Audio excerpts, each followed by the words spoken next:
Hello, this is Dr. Kathleen Rosenblatt today with BrainBodyBliss, which is my website trying to cover everything, brain, body, and bliss. And today I have the honor of interviewing an innovator, an investigator, and an inventor, Arthur Franklin, who has really explored how does nature feed us? How does nature take care of us in a very natural way? Kind of the way it was done for thousands of years before we invented what we think of as conventional medicine. So Arthur, thank you for being here today. My pleasure. I know you're a big traveler. You live in Arizona, but you're all over the place. And I know that you've invented some amazing things, like the blanket that you're wearing right now. Mm-hmm. And your website is called crystalblanket.com because this is a crystal blanket. And how he gets crystals into this very soft, creamy blanket is a wonder, which I'm learning more as I just prepare to interview him. I don't know if this is visible. Is this blanket visible on the camera right now? Okay. So, Arthur, tell us about this blanket. Well, there's 96 different crystals. Mm-hmm. They're broken down into nanoparticles up to about 6 microns. So the fiber across of one of these fibers where the crystal is inside is 13 microns across. So, and then that fiber is spun with organic cotton, and it produces a very soft textile. Wow. And what is the point of wearing crystals at bedtime? I mean, I just went around my house and collected all the crystals that I might have in windowsills and places. Here's some rose quartz, and you every piece that I found, you've said, yeah, that's in my blanket. That's in my blanket. The rose quartz, the amethyst, the quartz crystals, the selenite. I have a knife, a selenite knife that I use for my patients doing acupuncture. I mean, I just hold it near their problem areas. So What do these individual crystals do, and especially together? What is the point of sleeping with crystals?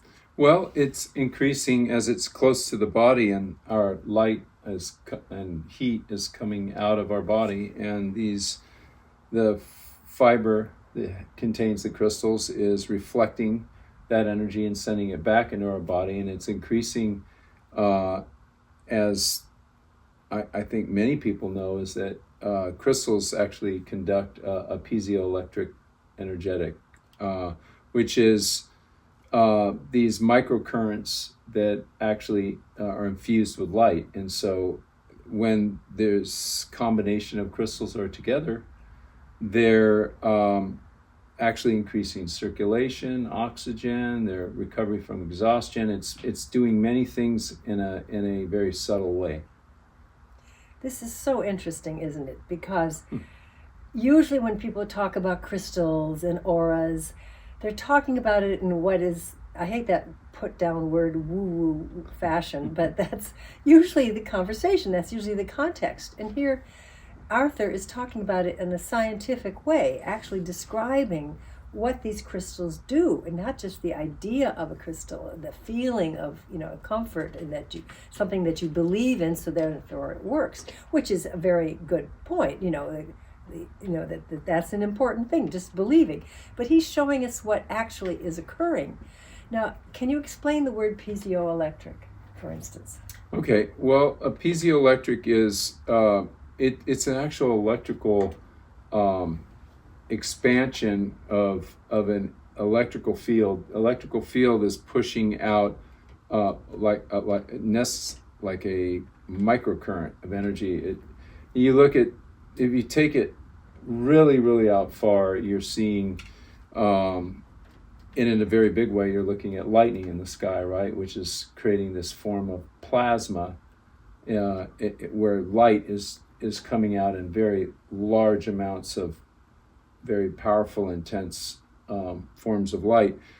This is being done at a micro level, so it's actually sending this piezoelectric energy. Our body does this too, right? Through our fascia, through our nerves, everything's pulsating right? It's a bioresonant field. Each one of our little cells is like a battery that has life force to it. So that's how the current happens between cell to cell. That's how it's being communicated. So this is just, I'd say, a little bigger version than our cells, but in a sense, it's mimicking what nature does, and that's how nature communicates, is using this electrical field in a very small micro way, I guess you could say. It's just so amazing to me that conventional medicine doesn't recognize this stuff. I mean, this is so brilliant. This is going so much deeper. I mean, we talk about, nuclear fission out there in the world, and we talk about these things in other parts of nature, electricity in our walls, MRIs, EKGs measuring the electromagnetic energy in the brain, EEGs, I guess that's the brain, EKGs or ECGs for the heart. We take for granted this electromagnetic action of the heart and the brain, and MRIs, magnetic resonance. And yet, when it comes to, like, I use an electromagnetic field stimulator in my practice, and it does dramatic things. And yet it's still virtually unknown in Western medicine. I mean, it's just astonishing that we just ignore it and just kind of deal with the body as sort of meat and potatoes, as plumbing, just how does it go through the body, instead of these other arrangements in the body. So I have the same argument or the same discussion when I lecture on these things. My talk is called The Human Electromagnetic Laser Body, because the acupuncture meridians have all the characteristics of a laser beam. It comes from a crystal in the chakras, and it branches out and stays within the lines. And yet people just don't understand that. It's not, by now it should be common information. I've been doing this for